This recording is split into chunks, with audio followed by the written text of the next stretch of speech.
이 시간 함께 나눌 하나님의 말씀입니다. 요한계시록 9장 1절로 12절까지입니다.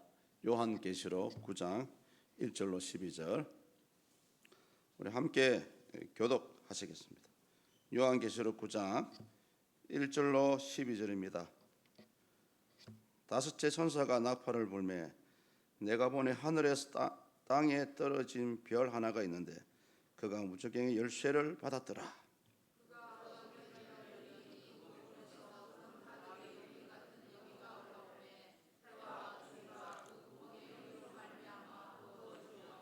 또 황충이 연기 가운데로부터 땅 위로 나오며 그들이 땅에 있는 정갈의 권세와 같은 권세를 받았더라.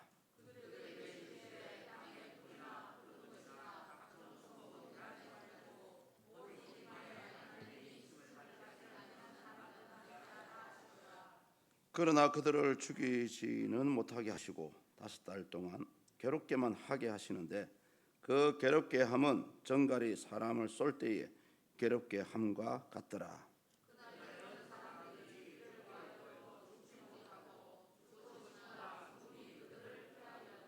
황충돌의 모양은 전쟁을 위하여 준비한 말들 같고 그 머리에 금 같은 관 비슷한 것을 썼으며 그 얼굴은 사람의 얼굴 같고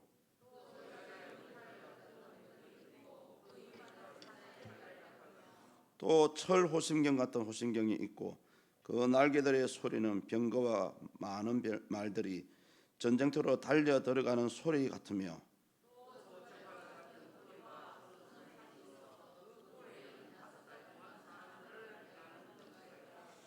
그들에게 왕이 있으니 무저갱이 사자라. 히브리어로는 그 이름이 아바돈이요 헬라어로는 그 이름이 아볼론이더라.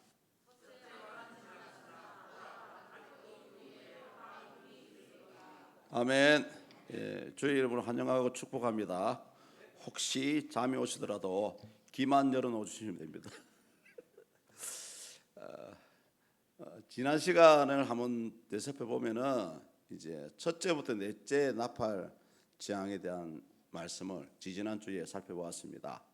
그때는 산이나 바다나 별과 해, 달 같은 자연에 대한 심판이 있었다라는 것을 얘기를 했고요. 이제 오늘부터 이제 마지막 다섯째, 여섯째, 일곱째 이 나팔 재앙은 사람에 대한 심판입니다. 특히 이 다섯째, 여섯째, 일곱째 나팔 재앙이 얼마나 심했던지 우리 신학자들은 이 세 가지 재앙을 대해서 화다라고 너무나 심판이 심하기 때문에 화로 표현합니다. 그래서 오늘 읽었던 이 다섯 번째 나팔 재앙을 첫 번째 화라고 하고요. 그리고 다음 시간에서 일곱째, 여덟째를 둘째, 셋째 화다라고 이렇게 표현을 하고 있습니다. 따라서 이 다섯째 이 나팔 재앙에 대해서 가장 큰 특징은 바로 황충에 대한 재앙인데요. 그 단순히 우리가 상상하고 있는 메뚜기, 그 자그마한 메뚜기라고 생각하기보다는 오히려 조금 업그레이드된 좀 큰 변종된 메뚜기다라고 생각을 하시면 쉽게 좀 이해가 될 것 같습니다. 근데 문제는 뭐냐면은 이 마지막 때에 이런 재앙이 나오지만은 실상은 그때 많은 사람들이 이 재앙을 겪기도 하고요, 당하기도 합니다. 그럼에도 불구하고 사람들의 마음은 더욱더 완악해지고요, 또 죄를 짓는데 쉬지 않고요. 심지어 하나님께서 이런 재앙 가운데서도 기회를 주거든요. 회개의 기회를 주십니다. 그럼에도 불구하고 회개를 하지 않는 그런 상황을 미리 우리가 이 부분에서 볼 수가 있습니다. 오늘 본문을 보시면은 이 다섯 번째 나팔이 울리면서 이 책의 저자인 사도 요한이 가장 첫 번째로 본 환상이 뭐냐 하면은 하늘에서 땅에 떨어진 별 하나였습니다. 우리 본문 1절을 한번 읽겠습니다. 다섯째 천사가 나팔을 불매 내가 보니 하늘에서 땅에 떨어진 별 하나가 있는데 저가 무저갱의 열쇠를 받았더라. 아멘. 오늘 이 다섯 번째 재앙을 이해하기 위해서는 과연 하늘에서 땅에 떨어진 별 하나가 누구를 가리키느냐, 이 부분을 좀 짚고 넘어가야 됩니다. 왜냐하면은 아직까지 지금도 신학자들 사이에서는 이 떨어진 별이 뭐다라고 이 의견이 지금 갈라지고 있어요. 물론 우리 기독교 초창기에는 그 당시 좀 유명하신 뭐 변전가 터툴리안이나 또 주석가 바클레이 이런 분들은 이 떨어진 별이 사탄을 가리킨다, 타락한 천사나 사탄을 가리킨다라고 이렇게 해석을 해가지고 왔습니다. 얼마 전까지만 해도요. 근데 이제 근래에 와서는, 현대에 와서는 천사다라고 해석을 하고 있습니다. 왜냐하면은 성경에서 보면은 이 별은 대부분 사탄을 가리키는 게 아니고 천사를 가리키는 그런 내용들이거든요. 그 대표적인 부분이 계시록 1장에 나오고요, 그다음에 사사기 5장 20절에 나오고 욥기 38장에 나옵니다. 계시록 1장 20절에 보면 이런 말씀이 나와요.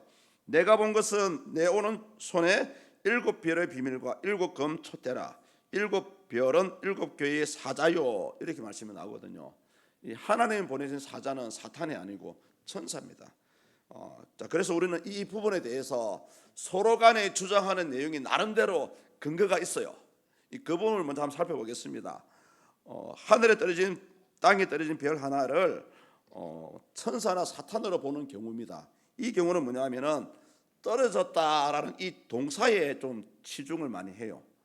성경에 보면 이 떨어졌다라는 말은 뭐냐 하면은 하늘에서 쫓겨났다라고 이렇게 해석을 하거든요. 그러니까 1절에서 하늘에서 쫓겨난 것은 천사가 아니고 타락한 천사나 사탄이지 않느냐라고 이렇게 해석을 해요. 그것도 또 이 해석에 맞게 또 이상하게 이사야서 14장 12절이나 누가복음 10장 18절에 보면은 또 이렇게 얘기가 나옵니다. 이사야서 14장 12절은 아시죠? 계명성에 대한 얘기죠. 너 아침의 아들 계명성이여 어찌 그리 하늘에서 떨어졌으며 너 얼굴 엎은 자여 어찌 그리 땅에 찍혔는고. 사탄이 하늘에 있다가 자기 자신이 하나님 같이 되려고 대항하다가 이제 땅으로 떨어지는 장면을 얘기하고 있는 부분입니다.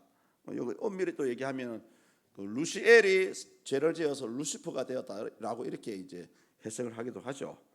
그 어찌 됐든 사탄은 하나님으로부터 하늘에서 땅에 떨어지는, 쫓겨나는 그런 장면을 이 이사야서가 얘기하고 있습니다. 누가복음 10장 18절 같은 경우는 뭐냐 하면은 이제 예수님께서 많은 70인의 제자를 파송하는 그런 사건이 나와요. 그래서 이들에게는 이제 복음을 전할 능력도 주시고 또 이제 병자를 치유할 수 있는 능력을 주었습니다. 다행히 이 70인의 제자들이 복음을 전하고 돌아와서 예수님께 보고하기를, 예수님, 우리가 복음을 전했는데 희한하게 많은 귀신들도 항복을 하더이다라고 이제 고백하는 그런 내용이 나옵니다. 그때 예수님께서 뭐라 하셨냐면은 사탄이 하늘로부터 번개같이 땅에 떨어지는 걸 내가 보았노라라고 얘기했죠.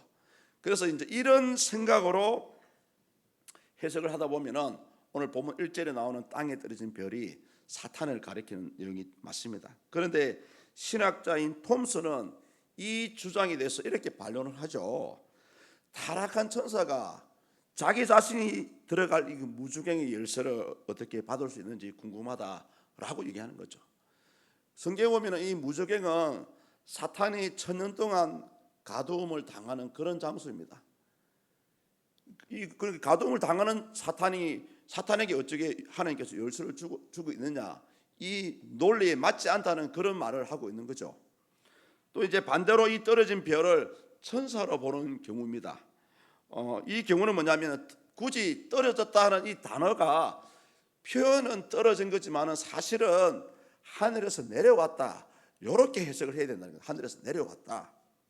또 무저갱의 열쇠를 받았다는 것은 우리 예수님께서 천사들에게 이 열쇠를 주시지 어찌 사탄에게 줄 수 있느냐.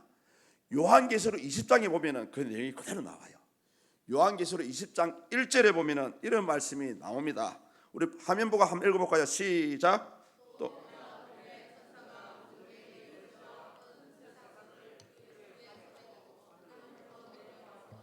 예, 아멘. 그대로 나오죠.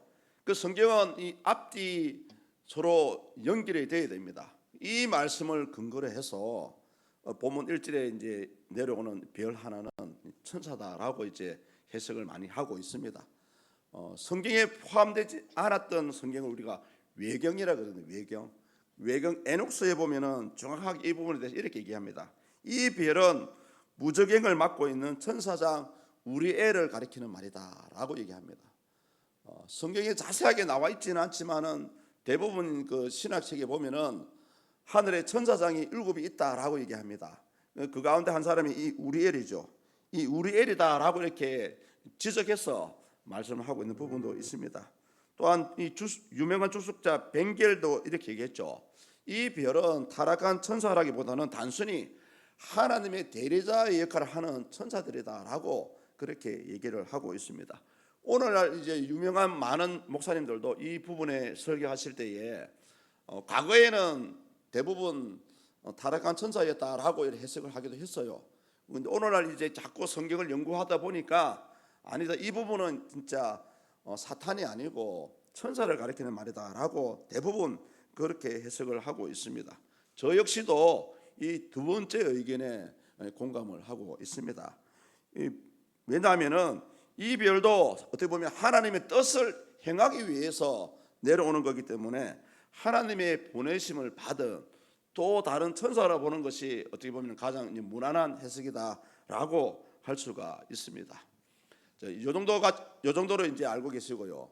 오늘 이 본문의 내용은 다섯째 나팔의 재앙의 특징은 뭐냐? 오로지 황충입니다. 황충의 재앙이죠. 본문 2절에서 6절까지 이 황충의 재앙에 대해서 얘기하고 있는데요. 이 특징을 잘 살펴보면 신기합니다. 황충의 출처가 어디입니까? 본문 3절을 보시면은 황충이 지옥 구덩이인 무저갱으로부터 이제 올라오는 모습이 나와요. 3절을 우리 한번 읽습니다. 또 황충이 연기 가운데로부터 땅 위로 나오매 그들이 땅에 있는 정갈의 권세와 같은 권세를 받았더라. 예. 황충이 무저갱으로부터 올라와요. 그리고 이 장면을 보십시오, 여러분. 연기 가운데로부터 등장을 합니다. 연기 가운데. 성경에 보면 여러분, 연기가 나오고 자욱한 연기가 나온 상태에서 등장하는 분은 오로지 하나님뿐입니다. 출애굽기 18장 19절에 봐도 그래요.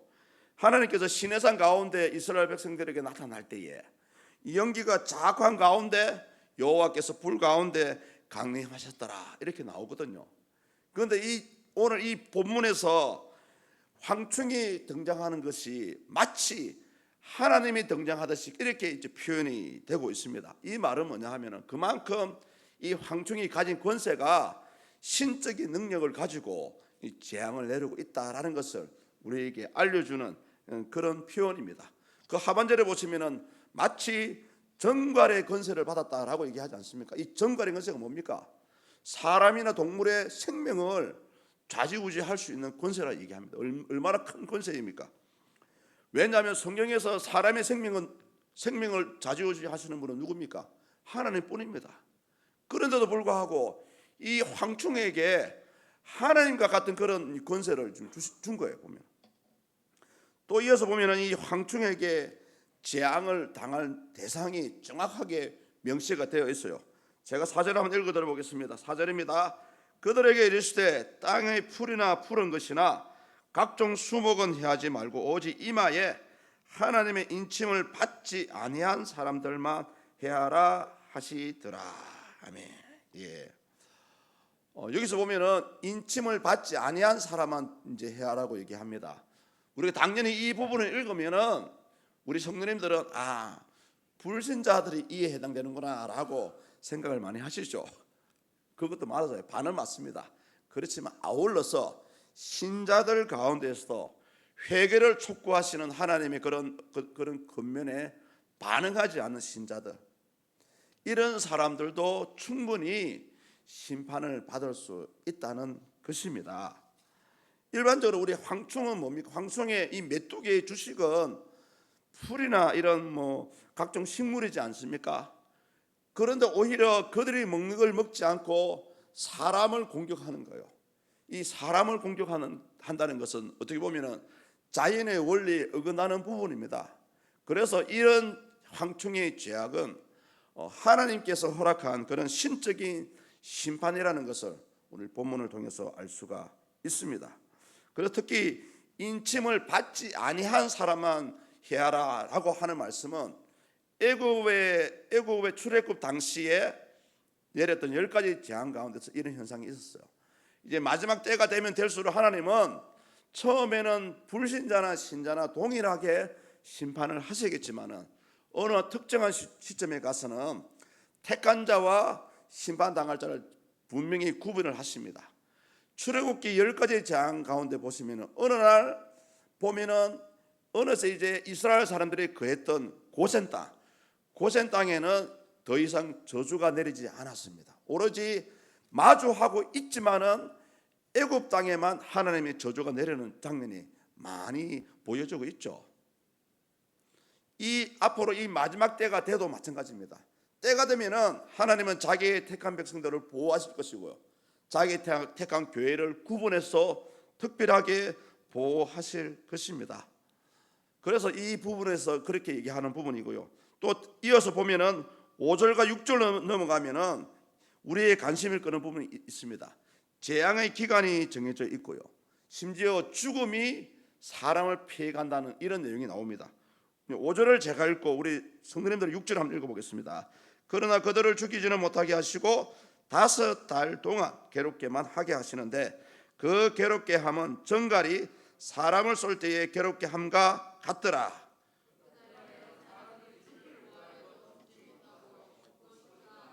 저희를 피하리로다. 아멘. 여기서 우리는 이 두 가지 질문을 던질 수가 있습니다. 5절에 대해서는 왜 하필 5달 동안입니까? 굳이 심판을 내렸으려면 완전히 진멸할 때까지 심판을 주시지 왜 굳이 5달만 심판을 주십니까? 라고 우리가 질문을 해볼 수가 있습니다. 이것은 뭐냐면은 하나님의 깊으신 뜻이 있다고 합니다. 그래서 신학자들은 이 부분에 대해서 하나님의 법적인 시험을 의미하고 있다라고 이렇게 쓰고 있거든요. 이 말이 뭐냐 하면은 물론 마지막 때가 되면 하나님은 그 택한 자를 제외한 많은 불신자들을 심판을 하실 것입니다. 그런데 그럼에도 불구하고 그 가운데서도 하나님의 심판의 모습을 보고 혹시 한 사람이라도 회개할 수 있지 않을까라는 그런 기대감 때문에 하나님께서는 이 무서운 황충의 재앙을 5달만 주시는 걸로 그렇게 제한을 하고 있다라고 할 수가 있습니다. 그 6절을 보시면은 죽음이 사람을 피해 간다는 이런 말씀이 나오죠. 여러분 한번 생각해 보십시오. 어떻게 죽음이 사람을 피해 갈 수가 있겠습니까?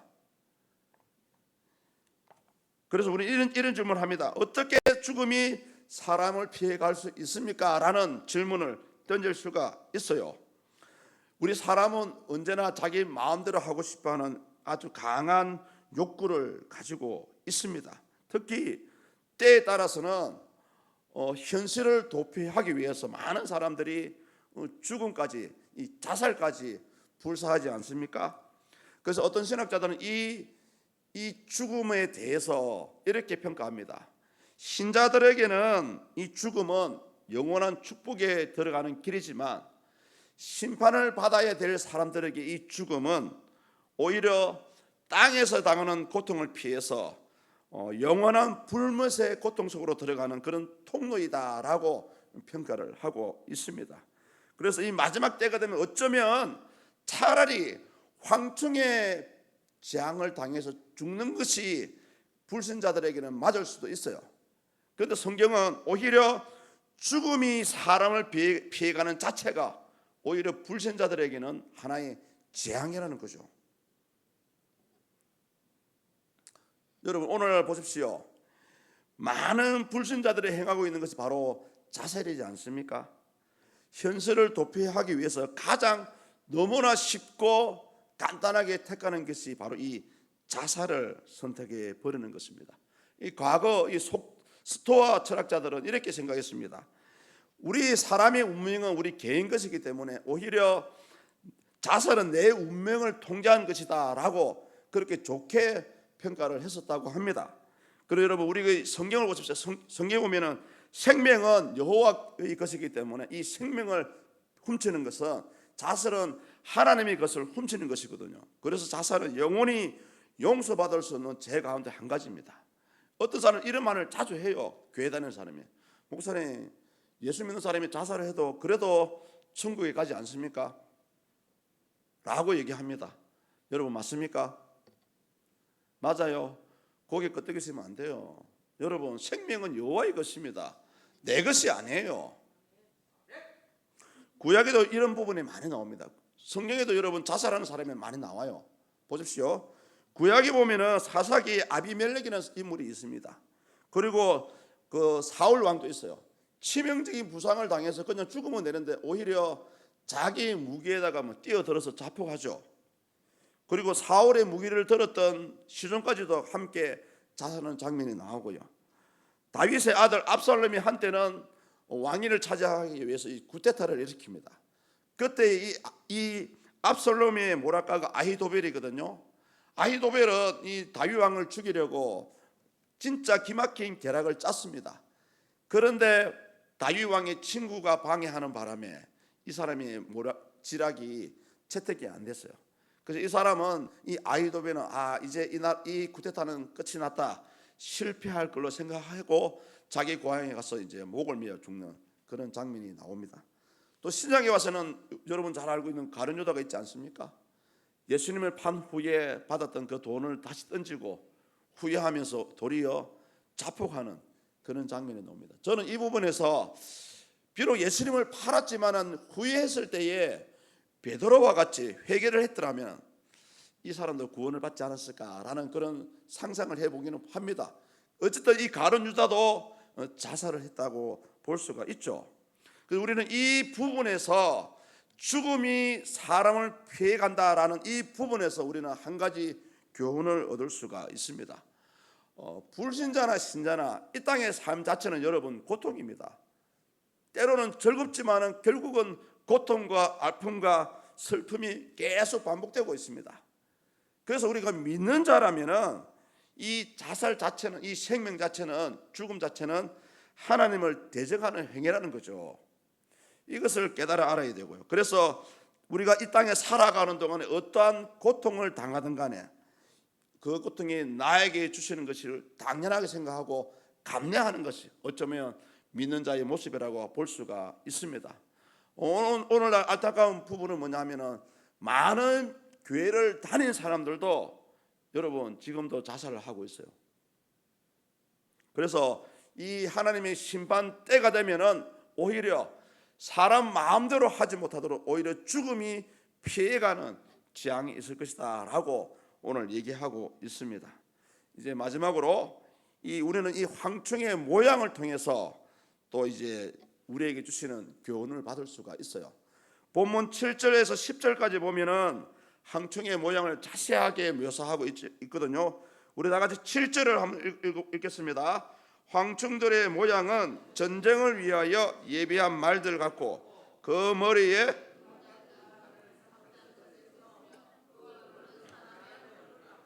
아멘. 네. 특히 세 가지로 소개되고 있죠. 황충의 모양이 마치 전쟁을 준비한 말과 같다라고 얘기합니다. 요엘서 2장 4절에 보면 이런 장면이 나와요. 그의 모양은 말 같고 그 달리는 것은 기병 같다. 이 당시만 해도 여러분 이 군마 전투할 때 쓰이는 이 말이 등장하면은 많은 사람들에게 굉장히 공포의 대상이었다라고 얘기합니다. 왜냐하면 그만큼 이 말의 힘이 대단하지 않습니까? 그래서 우리는 이 무저갱이 올라온 이 황충의 모습을 자그마한 메뚜기라고 생각하기보다는 오히려 마치 말과 같은 크기는 아니겠지만은 말과 같이 닮은 그런 형상으로 등장을 하고 있다라고 생각을 하셔야 되고요. 또 아울러서 말만큼은 크지는 않지만은 저와 여러분들이 생각하는 그 이상의 덩치를 가지고 등장을 하고 있다라고 생각을 하시면 될 것 같습니다. 또 한 가지는 뭐냐면 이 황충이 머리에 금 같은 면류관을 쓰고 있다라고 얘기하죠. 이것은 바로 황충의 속성을 우리에게 보여주고 있는 부분입니다. 보십시오. 면류관을 썼는데 진짜 면류관이 아니고 실제로 비슷한 면류관을 쓰고 있다라고 얘기하고 있습니다. 그리고 그것이 또 마치 금은 아닌 것 같은데 금같이 화려하고 금처럼 보인다라고 이렇게 묘사를 합니다. 이것은 뭐냐면은 황충은 진짜를 모방하는 거짓의 존재라는 것을 우리에게 보여주는 장면입니다. 세상을 심판하고요, 세상을 통치하는 분은 오로지 하나님뿐입니다.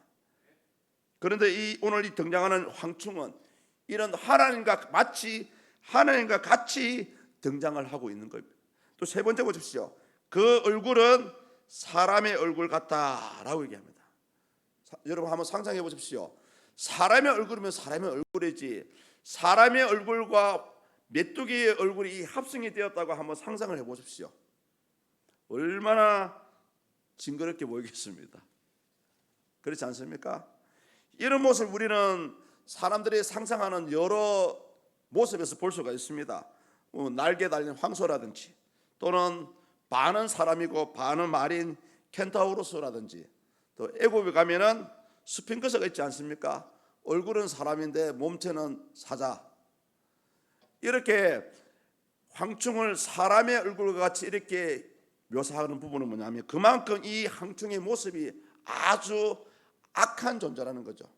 우리가 사람의 눈으로 딱 봐도 나쁜 놈, 사람의 눈으로 봐도 마치 불신자들이 얘기하는 저승사자, 그처럼 보인다는 거죠.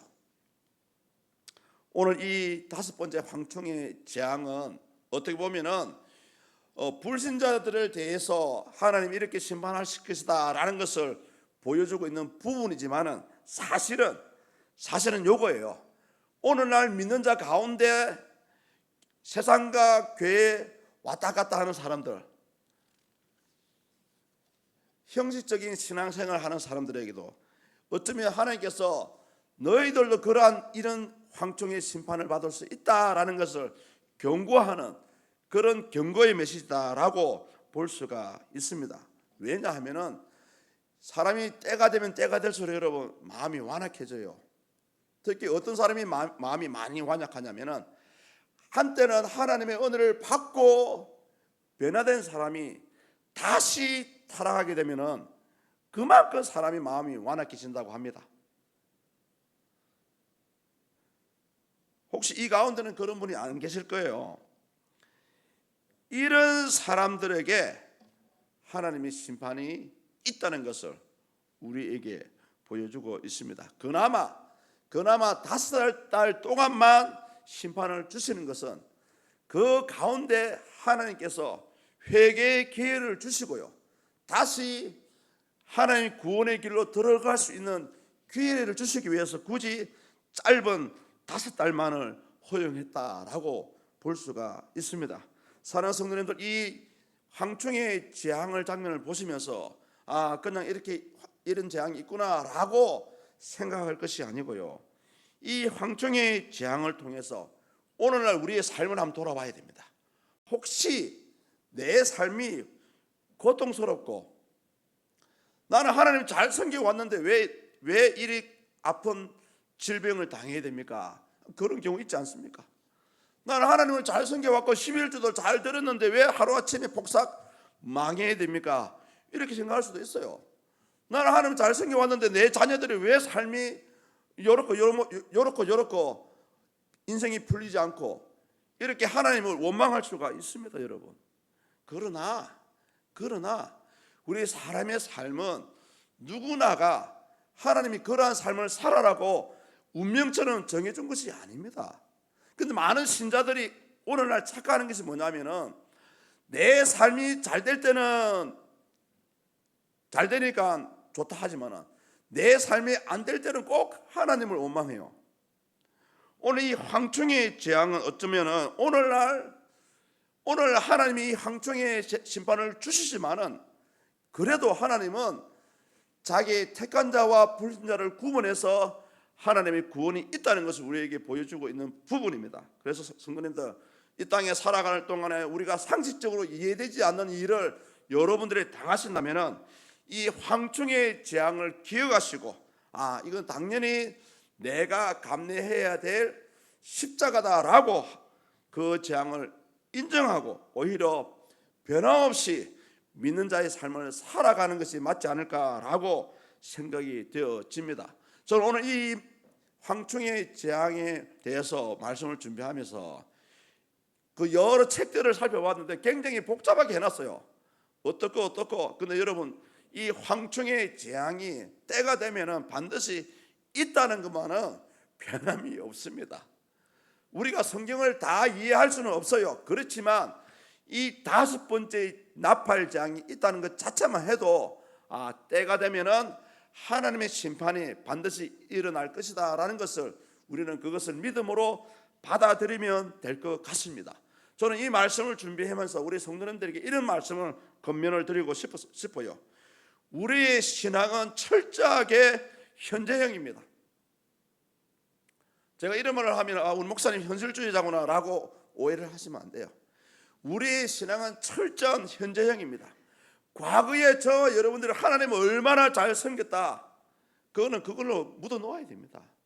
또 그 여러분의 공로는 그것으로 하나님께서 다음에 상급으로 주실 것입니다. 문제는 뭐냐? 현재예요. 현재도 과거와 같은 그런 열심을 가지고 있느냐는 거죠. 현재도 과거와 같이 하나님을 잘 섬겼던 그런 충성된 마음이 지금도 가지고 있느냐는 거죠. 제가 오늘 청년들 모임에도 그런 말을 했습니다. 미래를 기대합니까? 성도님들, 미래를 기대하세요. 잘 들어보십시오.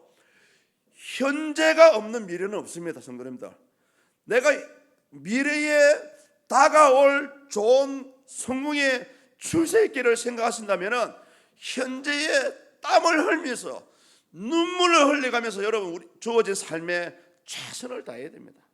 우리 신앙도 마찬가지입니다. 여러분, 하나님을 만나고요, 천국에 들어가고요, 물론 쉽다고 얘기하시는 분도 있지만 저는 이렇게 얘기하고 싶습니다. 그렇게 쉽지만은 않습니다. 하나님께서 요구하시는 것이 있어요. 잘 알고 있지 않습니까? 우리 예수님께서 하신 말씀이야. 너에게 각자에게 주어진 십자가를 지고 따라오라고 하시지 않습니까? 여러분, 그 십자가는 영광의 길이 아닙니다. 오히려 불신자들이 봤을 때는 마치 아주 재미없는 삶을 살아가고 있는 거예요. 좋은 스포츠도 즐기지도 못하고 교회 간다고, 좋은 해외여행도 못 가고요. 여러분, 우리의 삶을 한번 돌아보십시오. 우리나 불신자나 차이 나는 거 뭐 있습니까? 돈이 없습니까? 건강이 없습니까? 충분히 세상 사람들과 같이 즐거운 삶을 누릴 수 있습니다. 그렇지만 왜 이 주일날 와서 이 귀하고 아까운 시간을 예배로 보내고 있습니까? 바로 이거죠. 불신자와 신자의 차이가 요 부분이 있지 않습니까? 그래서 우리 영광스러운 미래를 기대하시는 분들이라면 현재 오늘에 대해서 최선에 대한 삶을 살아가야 된다는 거죠. 여러분, 땀을 흘리면서 일하십시오. 밤잠을 설정하시면서 일하셔야 됩니다. 맞아요. 남들이 10시간 일할 때 우리는 12시간 일해야 됩니다. 이걸 우리 신앙적으로 돌려볼까요? 남들이 1시간 기도할 때 저와 여러분은 2시간, 3시간 기도해야 됩니다. 우리 교회 다니는 모든 분들이 그런 기도를 드리고 있어요. 하나님, 우리 교회에 부흥하기 원합니다. 우리 교회에 사용되기 원합니다. 심지어 서울에 있는 큰 교회들조차도 그런 기도를 하고 있지 않습니까? 그런 큰 교회가 1시간 기도하면 저와 여러분들은 3시간씩 기도해야 됩니다. 미래의 광명을 기대하고 교회의 부흥을 기대하신다면 여러분, 손을 놓고 있으면 안 돼요. 저와 여러분들이 이 시점에서 가장 하나님께 할 수 있는 가장 베스트의 방법, 최선의 마스터키는 기도입니다. 기도. 현재의 삶에 충실하지 않는데 어떻게 여러분 미래를 바라보십니까? 현재 기도하고 있지 않는데 어찌 미래에 여러분 생각하는 게 다가오리라고 생각되세요? 어림도 없습니다. 진짜요. 어림도 없어요. 우리가 소망하고 갈급하고 기도로 심고 진짜 여러분 피땀 흘리가면서 벌었던 아까운 돈, 아낌없이 하나님께 헌금을 드리지 않습니까? 이런 현재에 충실된 땅을 심고 거름을 주고 씨앗을 뿌리고 하다 보니까 미래에 영광스러운 영광이 다가오는 거예요. 오늘 이 본문을 통해서 우리는 이 부분을 한번 생각했으면 좋겠습니다. 현재의 이 믿음을 준비해서 다가올 미래를 기대하자, 이런 말을 오늘 우리 성도님께 드리고 싶습니다. 사랑하는 성도님들, 이 땅에 살아가는 사람 치고 힘들지 않는 사람 없습니다. 이 땅에 살아가는 사람 치고 아프지 않는 사람이 어디 있어요? 믿는 자라 불신자라 다 대화를 나눠보면 꼭 아픈 데가 있어요. 그렇지 않습니까? 오히려 저는 이렇게 말씀드리고 싶어요. 그것을 하나님 탓으로 돌릴 필요도 없고 내 탓으로도 돌릴 필요도 없고, 당연히 내가 짊어져야 될 십자가다 생각하시면 아무렇지 않는 거예요. 누가 나를 핍박하고 누가 나를 찌르고 설사 누가 나에게 안 좋은 말을 한다고 할지라도 사실 그때는 기분이 나빠. 그러시면 여러분, 이것이 하나님께서 나에게 주신 십자가구나 라고 생각이 되신다면 아무것도 문제가 안 됩니다. 그래서 더 중요한 것은 뭐냐, 우리 이제 성원의 교회도 이 현재 다가올 미래를, 성공적인 미래를 기대하신다면 이 현재에 충실할 수 있는 저와 여러분이 될 수 있기를 축복합니다. 기도도 열심히 하시고요, 예배도 뜨겁게 드리시고요, 말씀도 집에 가서 열심히 읽으시고, 특히 여러분의 삶의 현장에서 절대 게으르지 마시고요, 최선을 다해서 일하십시오. 진짜 예수 믿는 자들은 부지런해야 됩니다. 제가 과거에 직장생활을 해보니까 그렇더라고요. 최선을 다해서 1인 3역을 했어요. 그러니까 누가 인정하느냐? 불신자들이 인정을 하더래. 불신자들이, 여러분, 절에 다니는 사람들이 인정을 하더라니까. 성도님들, 우리가 이 땅에 살아가는 동안에 꼭 사람의 평가, 사람의 기대를 바라는 건 아니지만은 다가올 미래를 기대하시고요, 영광을 기대하신다면 오늘 현재 이 믿음을 준비하시고 여러분의 삶의 현장에 최선을 다하는 삶, 특히 후회 없는 삶, 시간을 소중하게 여기는 그런 삶을 살아갈 수 있기를 주 예수 이름으로 간절히 축복합니다. 이 시간에 한번 오늘 이 주신 말씀을 통해서 한번 기도해보는 그런 시간이 되었으면 좋겠습니다. 이 황충의 재앙은 반드시 일어날 것입니다. 때와 시간은 모르겠지만 일어납니다. 그렇다면 하나님, 우리가 어떤 과거나 미래에 흔들릴 것이 아니고 현재 나의 삶에, 나의 신앙에 최선을 다한 삶을 살게 해달라고 이 시간 기도했으면 좋겠습니다. 또 아울러서 나라와 민족을 위해서 기도하겠습니다. 무신론, 유물론, 주사파 공산주의가 척결되게 하시고, 특히 하나님의 말씀을 대적하는 동성애자 특별대우법이 법으로 만들어지지 않게 해서 우리 교회가 박해를 당하지 않도록 해달라고 기도했으면 좋겠습니다. 복음 통일을 이루어 세계 복음으로 쓰임받는 자유대한민국이 되게 해달라고 기도하시고요, 또 우리 세호전 사자목사님 영육간에 붙잡아달라고 기도하시고, 네 번째로 우리 서문석관 모든 식구들 하나님 건강을 주십시오. 이 네 가지 가지고 우리 주여 한번 부르고 기도합시다. 주여 아버지 감사합니다. 오늘 요한계시록은 여러 가지 재앙을 우리에게 소개하고 있습니다.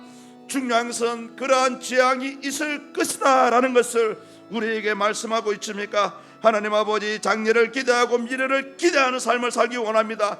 그렇다면 현실에 최선을 다하는 우리의 믿음의 삶이 될 수 있도록 도와주시옵소서. 다시 한번 우리의 믿음의 허리띠를 띠고 두르고 쫄라매서 하나님 나에게 주어진 삶의 현장에서 최선을 다하게 하시고, 아울러서 주의 나라와 몸된 교회를 위해서 충성되이 선전할 수 있는 우리의 삶이 될 수 있도록 도와주시옵소서. 나라와 민족을 사랑하고 교회를 사랑한다면 우리 모든 성도님들 기도의 제물이 될 수 있도록 축복하여 주시옵소서. 무신론, 유물론, 주사파 공산주의가 척결되게 해주시고, 무엇보다 하나님의 말씀을 대적하는 동성애자 특별대우법이 법으로 만들어지지 않도록 주님 막아주시옵소서. 무엇보다 복음 통일을 이루어서 세계 복음화로 쓰임받는 이 자유대한민국이 될 수 있도록 역사하여 주시옵소서. 하나님 아버지, 서문교회를 주님 손에 부탁드립니다. 세워진 사자목사님을 주장하시고 붙잡아 주시고 영육간의 강건함을 더하여 주시되, 이 시간 간절히 기도합니다. 우리 서문석과 모든 성도님들 주님 건강을 허락하여 주시옵소서. 주셔서 때로는 아버지 감당할 수 없는 질병과 고통과 아픔이 아버지 다가올 때도 있습니다. 당하기도 합니다. 이것을 당연하다고 생각하고 믿음으로 받아들이는 우리 삶이 될 수 있도록 주여 도와주시옵소서. 하나님 아버지, 이 시간 간절히 기도. 하나님 아버지 감사합니다. 요한계시록은 어쩌면 허황된 것을 우리에게 보여주는 것이 아니고요, 하나님의 심판이 반드시 있을 것이라는 것을 우리에게 말씀하고 있습니다. 비록 이 다섯 번째 재앙, 황충의 재앙이 있다고 할지라도 하나님, 우리 성도님들 변함없이 오늘의 충성되이 섬겨갈 수 있도록 역사하여 주시옵소서. 우리 성도들의 마음을 붙잡아 주시옵소서. 삶의 헌정을 주님께서 주장하여 주시옵소서. 무엇보다 아버지, 질병과 아픔과 고통과 또 말할 수 없는 슬픔과 부족으로 혹시 힘들어하시는 분들 있습니까? 그들의 마음을 위로하시고 오히려 이것을 믿음으로 받아들이게 하시고 나에게 주어진